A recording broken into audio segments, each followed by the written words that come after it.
This is a film study of Trenton Simpson exclusively from his second year in the NFL, 2024. Of course, we know as Ravens fans that by the end of the season, Malik Harrison eventually took most of his snaps. Simpson was essentially phased out from being a full time starter. It was a weird situation for me personally, and probably for most Ravens fans. In fact, he had shown coverage ability, some splash plays. He had 73 total tackles on the year. I think to the point at which he was essentially removed from the starting lineup, he had 65 or 68 tackles. Also, six quarterback hits, I think four passes defense, some really athletic plays. I'm going to show you at least two of them here. Harrison, however, not even though he's not known as a coverage inside linebacker, in fact, probably more established or accomplished as an edge defender, really, in terms of what his ceiling is, what he can do really, really well. Took over those snaps at the will linebacker position, basically after the Week 11 loss to the Steelers, and then when Harrison had to play in place of Roquan Smith against the Chargers. I think 1 week later, I went back and looked at three of Simpson's most impactful games, and here they are. They are Week 5 against the Bengals, the Marlon Humphrey interception game, the 41-38 win on the road. And then week 7 on the road again against the Bucks, 41-31 win. Simpson has 8 tackles in that game. One amazing stop on a completed pass to a running back. He's really not even responsible for that running back. I think it shows his adaptability along with athleticism. And then finally, the huge blowout win over the Broncos 2 weeks later. Simpson's got 9 tackles, a sack, a pass defense, just played really well. 3 weeks later, after Roquan Smith was injured, and not playing, Simpson only got 30 snaps against the Chargers, phased out even more after the following week. I thought it was a lackluster performance against the Eagles in week 13. I didn't include that film nor the Chargers film. What does Simpson offer in 2025? Is he reliable enough without a security blanket like a Harrison, like a Chris Board around in case he struggles? I think the potential is there, man. It's obvious to me. It should be apparent in the 9 or 10 plays that I've picked here to represent the quality of play that Simpson can offer. Again, it's by design in his 3 most impactful games statistically. But there's other plays in games that I won't just play here that stand out, right? They had the brilliant, timely pass defense against the Chiefs in week 1. I think that was on a critical third down. He's a will linebacker into the boundary, playing next to Roquan Smith. He would be the least talented or accomplished player that starts on our defense, probably. If not the 11th, then the 10th best if you were to rank them in terms of accomplishments and overall talent, I think. It looks to me like this is Simpson's spot to win. Should the Ravens sign a veteran inside linebacker, either as a depth piece or someone to compete with Simpson? I don't know. We're going to get to the film here, and I want to just offer those questions first before we get started. But I think it's pretty obvious Simpson is everything we need athletically as a will linebacker. He's got change of direction ability. He can match the running back's path or adjustment. Matabike makes the play here. Simpson gets credit for the tackle, and then Van Noy closing down. Nice range, and Van Noy just always does a great job with pretty much everything. He's going to close down here, but the play is really made here by Matabike, who just, I think he was a little bit less disciplined at times in 2024, but Matabike refuses to get scooped and or just rode down out of the play. So scooped would mean this guard getting to this shoulder of Matabike, and that would allow the running back to beat Matabike in this direction, as opposed to what occurs, which is Matabike not getting scooped and then able to work upfield, force the cutback by the running back. Let's focus on Simpson now. He's going to be able to jump back against the grain of the center who's trying to combo up to him and then make the tackle. He's an athletic enough guy to get the job done for us, number one. And number two, kind of like I alluded to earlier, he would have the least expected of him of so many of the players that are on the field. There'll be a ton of talent surrounding Simpson or whoever starts at will linebacker. Matabike, as I said, really forces the running back to cut that back into him. I think that's a great illustration of what I'm talking about. Simpson and Roquan, though, they're a good fit together, in my opinion. They can get anywhere that they need to be against the run. I thought Simpson tackled well for most of 2024. I'm not sure where. I think various places I looked, 6 missed tackles. One site said 8 missed tackles. I could not find 6. I found 3. They weren't in the games nor the plays that I'm showing you here. I like his angles to the ball. I like his approach. He doesn't take false steps that often. I think his footwork, isn't as clean as other guys like Roquan Smith or CJ Mosley, who I did a video of a couple of days ago. But especially into that smaller space into the boundary, which you can see he's lined up here. The ball was on the left hash for the offense, right hash from our perspective behind the defense. Him and Roquan take great angles. To me, it looked like Roquan was really signaling where the play was going pre-snap, just super smart. Again, that's one of the reasons why I focused on Mosley so much in a video I did earlier this week. I think it ended up being like a 32-minute video. But Simpson, when he's getting downhill, is a guy who takes good angles and understands that he doesn't have nickel help. That's one of the big factors to play in will linebacker. Roquan Smith is the Mike. He has the nickel, in this case, Kyle Hamilton, to his outside. When the run play gets outside of Owe, who gets pinned down, essentially a pin pull type of concept, Simpson becomes the force player. You're talking about a gap exchange, basically. So he cannot miss the tackle to the outside. If he does miss the tackle, you don't coach anyone to miss the tackle ever. But if you do miss it, you've got to miss it to the inside. Force the running back to your help. Hence the phrase, keep your outside arm free. In watching a lot of inside linebacker play this week, CJ Mosley, Trenton Simpson, like I said, Jack Campbell of the Lions, even a guy like Zach Cunningham, a veteran inside linebacker who just signed in Detroit. What stands out is, Mosley and Roquan. Their dedication, their professionalism is incredible. Their angles are perfect. It's really teaching tape. I don't think the Simpson is at that level, especially against the run. And that's kind of the reason why I did the CJ Mosley video first. There's really two levels of difference in terms of taking on blocks, footwork, everything. Mosley and Roquan are the standard, at least for me, for what I've watched this week. For you, is Simpson good enough? He looks like it to me on film. I think as someone a couple of days ago in the comment section said, you have to be willing to settle for good enough, something like that. Forgive me for if I mischaracterized it. Simpson looks good enough for us to play with all the talent that's going to surround him, for sure. He's, especially in this film, he's alert, he's decisive, he's physical enough at the point of attack, I think. The play that's coming up might be my favorite run play for him because it doesn't involve him running free, being kept clean like a lot of people refer to a will linebacker. A little bit of a misnomer here. This one basically involves Matabike kind of running around a guard and opening things up a little bit more than you would really like him to be honest with you. And that's something that Matabike did a handful of times in 2024. Let's get to the play so you can see what I'm talking about. Matabike is the defensive tackle to Simpson's side. And when I say he's running around, what I mean is he's really running around this block, not engaging it. He's almost reacting like it is a pass set, like it is a pass play, trying to rip underneath of the guard, 68, a guy who Matabike, really had his way with, that guy during the Bucs game. But check out Simpson. He's stabbing or striking the center. And Simpson already has leverage, don't get me wrong. When I say he's already has leverage, look at his right foot compared to the outside foot of the center. So when we talk about leverage, we mean he's closer to one side. In this case, he's closer to the sideline to our right, or the left-hand side of our screen. From Simpson's perspective, he's closer to the right sideline than the center is for the Bucs. So he's got that guy out leveraged. So he should win here, don't get me wrong. But there's no help here, number one. Number two, it's a huge ass gap for the running back to cut through, even though it's not the primary focus of where this ball was supposed to go. I like this play from a Simpson standpoint because it isn't just him running free and being able to use his athleticism, his speed.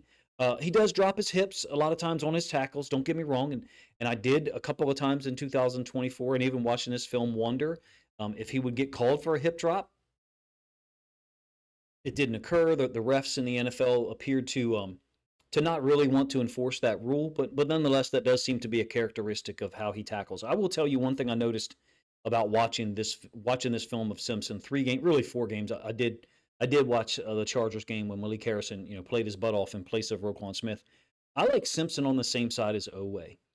The speed they have, the range they both have. Simpson's a boundary inside linebacker, though, so he's not just going to be a dedicated right side or left side guy.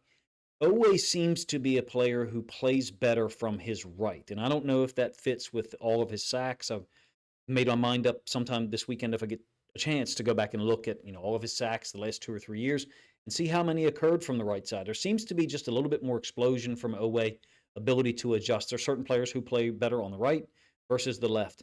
From a Simpson standpoint, I'd like to see a little bit more physical pop or finish on some of his tackles. Like I said, there's that lateral drop, almost what is now called a hip drop, um, close to it in a number of his tackles. It wasn't called at all from 2024, if you ask me. Like I said, I don't think the refs, really wanted to enforce it at all. Let's use one illustration of what I'm talking about when I say that I like Simpson and Owe on the same side together. So that's the angle path that the running back is going to take. Simpson just ducks under the tight end slightly, who's going up to block Marcus Williams. Owe against Wirfs, I think, is a pretty good matchup that we had in that game. Owe, not exactly perfect hand placement here, but wins because of his strength and length and able to fold back to the inside. Again, you see Simpson kind of grabbing and then dropping his weight. We would say, almost sometimes he starts to lose his feet like an eighth of a second or a tenth of a second too soon. You like to maybe see him keep his feet a little bit longer, especially against some of the bigger running backs in the NFL. But this is a good rep, I think, that kind of shows having those guys next to each other from an athletic standpoint and a range perspective, might be in our best interest, especially with the ball on the right hash for the defense. I think it's pretty obvious that from the plays that we've seen so far, Simpson's not a thumper like a Malik Harrison at all, but he did show up in some short yardage situations last year. Again, I'm only putting I think 10 plays into this film. It's 2024 stuff, so it's demonetized immediately for me, so there's really no motivation for me to show 2022 plays. I don't think I need to, however, to get the point across. Right? Simpson played well in 2024 for the most part, was removed for various reasons. I do wonder if the way that Malik Harrison played in that Chargers game was a bigger factor in Simpson being taken off the field. The combination of when those things occurred, meaning Harrison playing extremely well against the Chargers and then Simpson not performing well in my opinion against the Eagles, I believe the very next week. One short yardage situation that kind of illustrates both of the things I was just talking about here. Simpson spot shadowed in the middle, and this is Harrison off the edge. I mean, he's going to compress this pulling tight end and really disrupt the entire scheme off that tackle side. And Simpson is part of a stunt, a blitz there, ends up being kind of held, if you ask me, uh, by the center. Got a gap scheme where the right guard is pulling, and the whole thing just gets jammed up. Now, the running back, Chase Brown, I believe he actually was given credit for this first down, but an illustration or example of Simpson being physical in the box in a short yardage situation. I thought some of the times he actually lined up as an edge defender down on the goal line. He looked pretty aware and physical in those moments as well. Let's move on to his coverage stuff here. And I've got some really good reps against the pass, to be honest with you. Almost all to the boundary, as I explained earlier. From an alignment standpoint, he's into the boundary. I'll explain that here in a moment. These are some really great reps, especially the first one. I'm a big advocate from an inside linebacker standpoint of staying inside of two, meaning staying inside the number two receiver, depending on width of alignment, I should say. And not allowing that player to get up the seam clean. Try to disrupt number two as much as possible at the NFL level and high level college football. The way the game is enforced from a referee standpoint, they try to dissuade second level players from doing so. I'm going to give you one example, I think, that just shows how smooth Simpson can be. The potential for him to disrupt three-step concepts, especially into the boundary, I think is quite high. I showed run plays earlier, like I said, and this is all going to focus on coverage. A really nice job.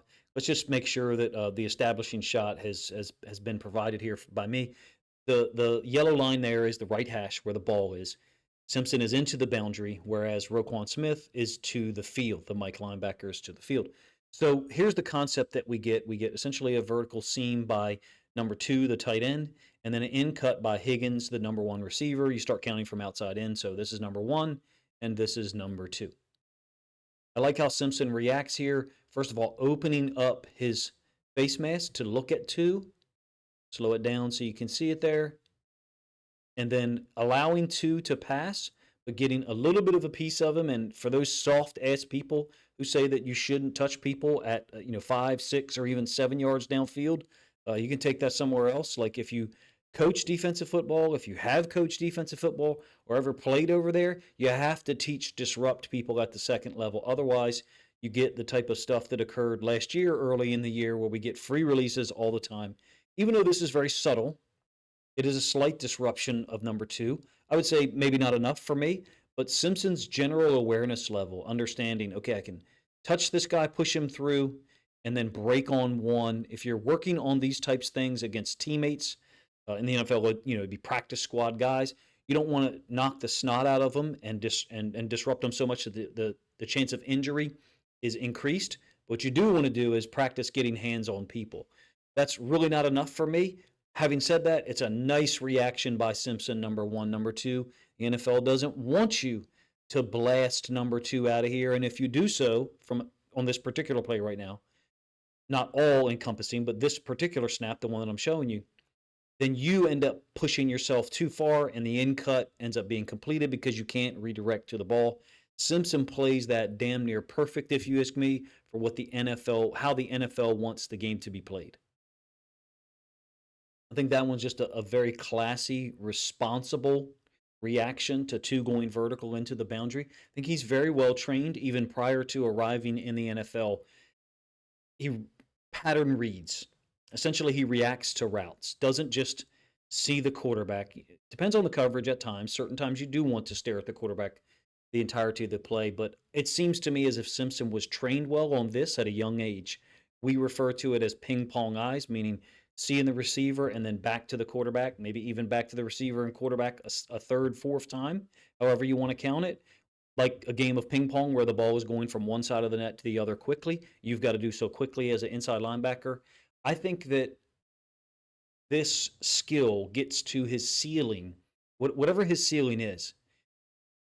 It is an illustration of things he can do very well if he can do them consistently for this defense with all the talent that we have around him and deny easy completions into the boundary. And I think we've got ourselves a really good football player, at least for the next 2 years from his rookie contract. Additional to that, he gets depth really well.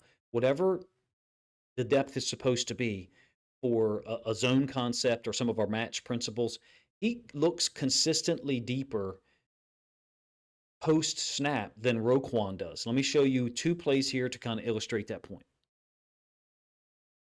This is a quarter half or cover 6 against the Broncos. And so Marlon Humphrey, the yellow circle at the top center of your screen, is in the flats, and Trenton Simpson would be hook or hook to curl, if you will, depending on how people want to coach it.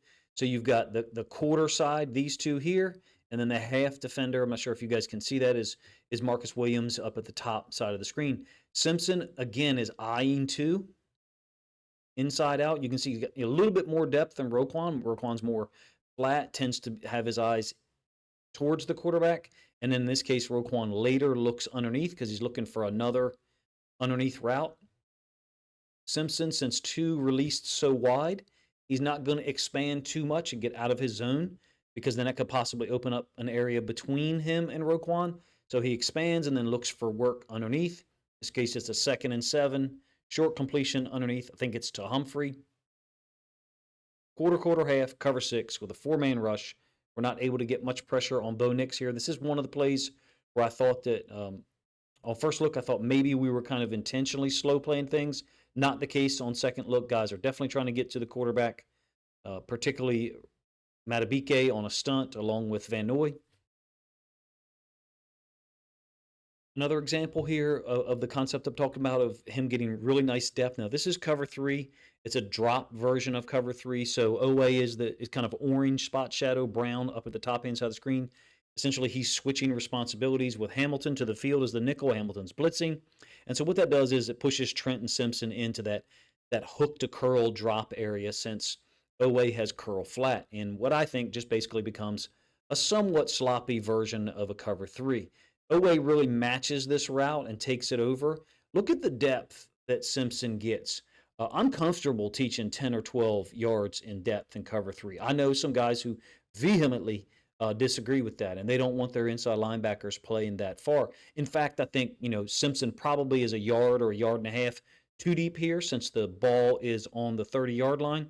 His heels are almost 13 and a half yards deep. I would say you're probably a yard, yard and a half too deep there, but I'm comfortable with guys getting as much depth as possible if they can break downhill, and that's the point Simpson can.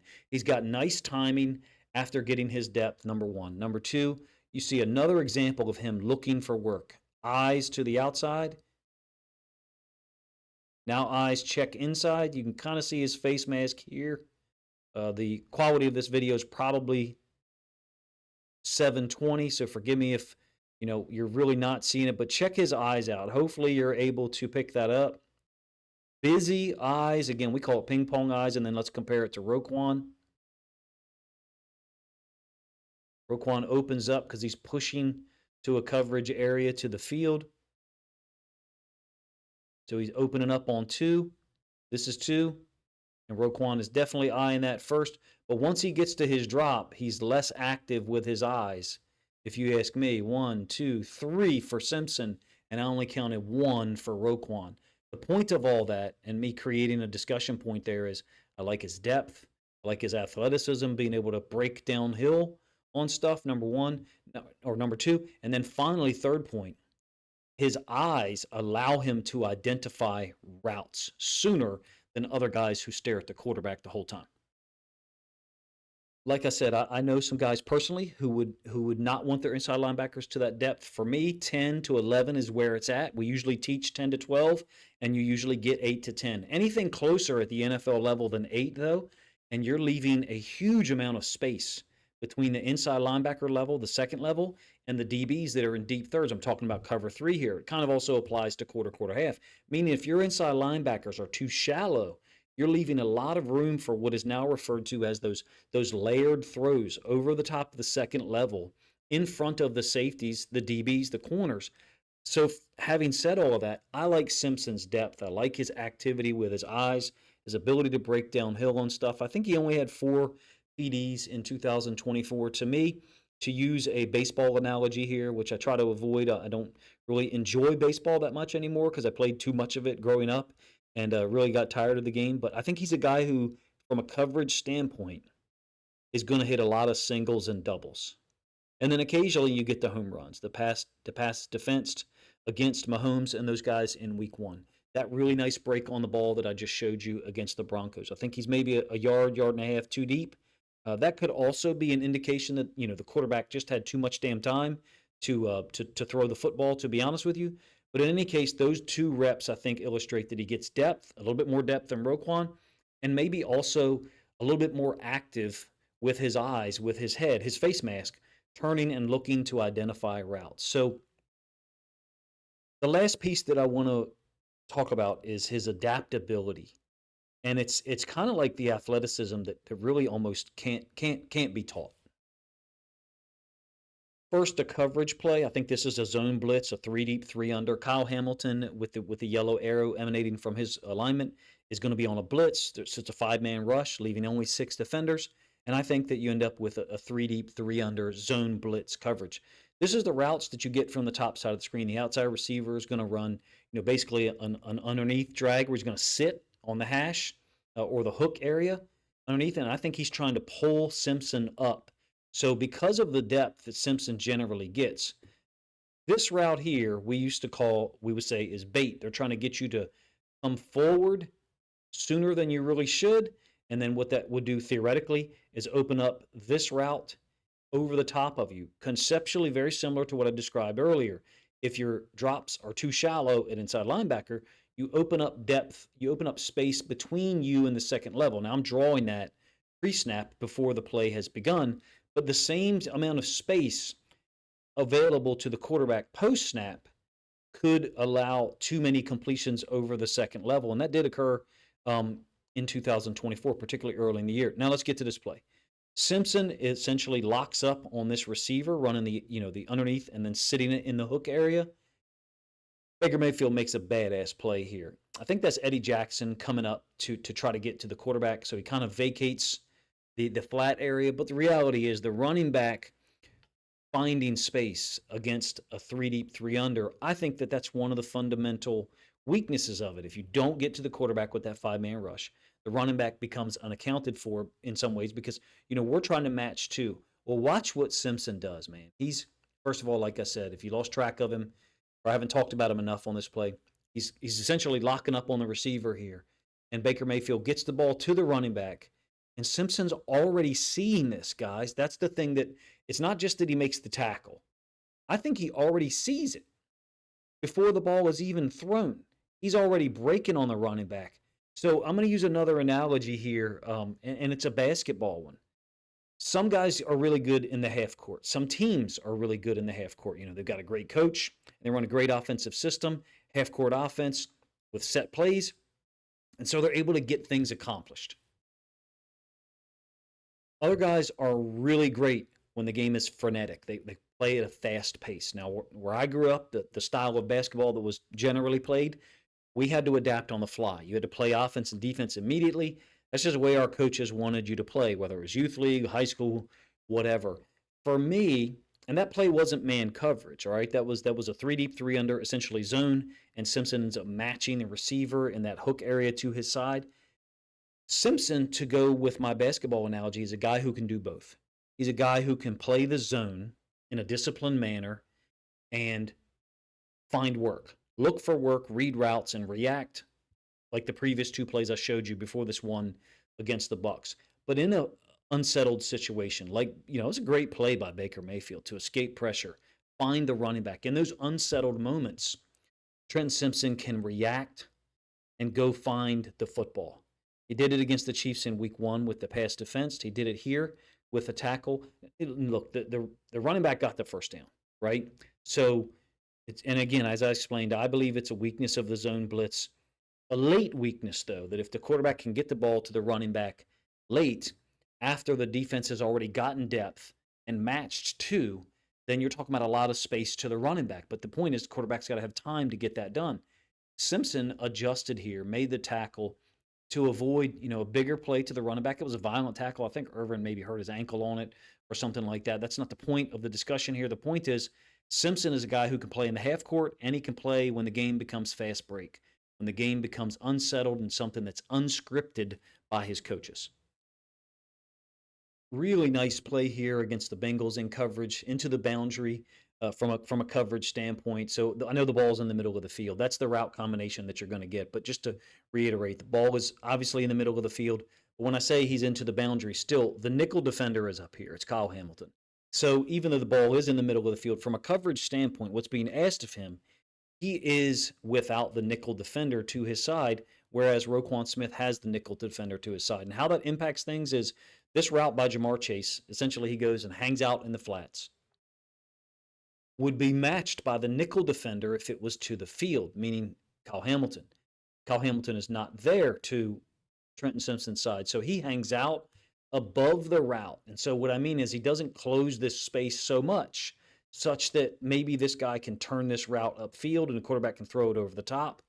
He is able to react to the ball at the correct time. I think this is a brilliant play, the way that it should be if you're matching someone into the flats. You should leave space here. You shouldn't close that distance.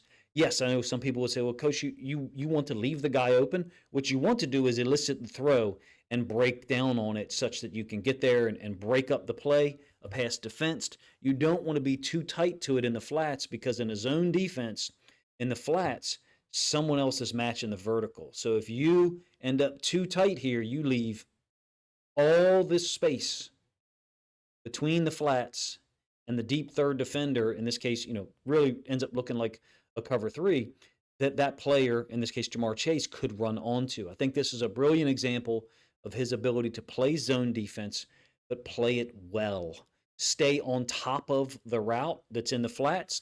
Basically, if Jamar Chase's feet were here, we wouldn't want Trenton Simpson's feet here.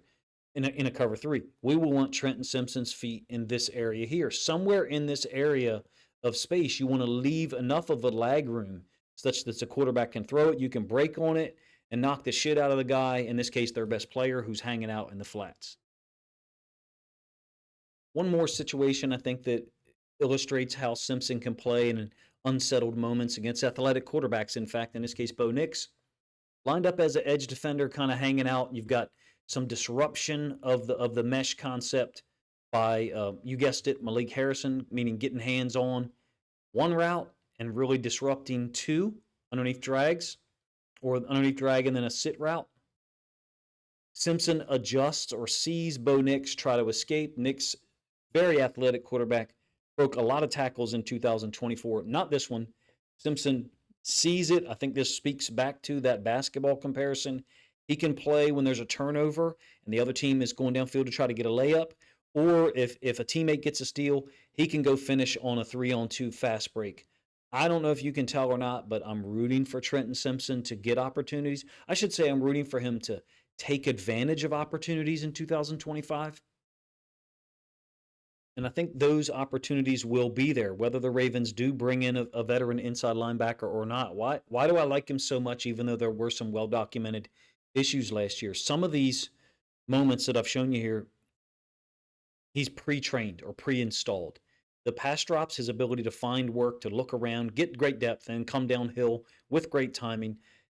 It's already there. I don't think it needs to be trained. It just needs to be refined, practiced enough such that Simpson maintains that level of effectiveness or efficiency, or in fact increase it. I think, is his overall talent level such that we could ever really expect a 100 tackle, 4 or 5 sack, 6 or 8 pass defense season from him without any mistakes in coverage or run fits? No. For him to get to those numbers I just described, he's got to play a lot of snaps.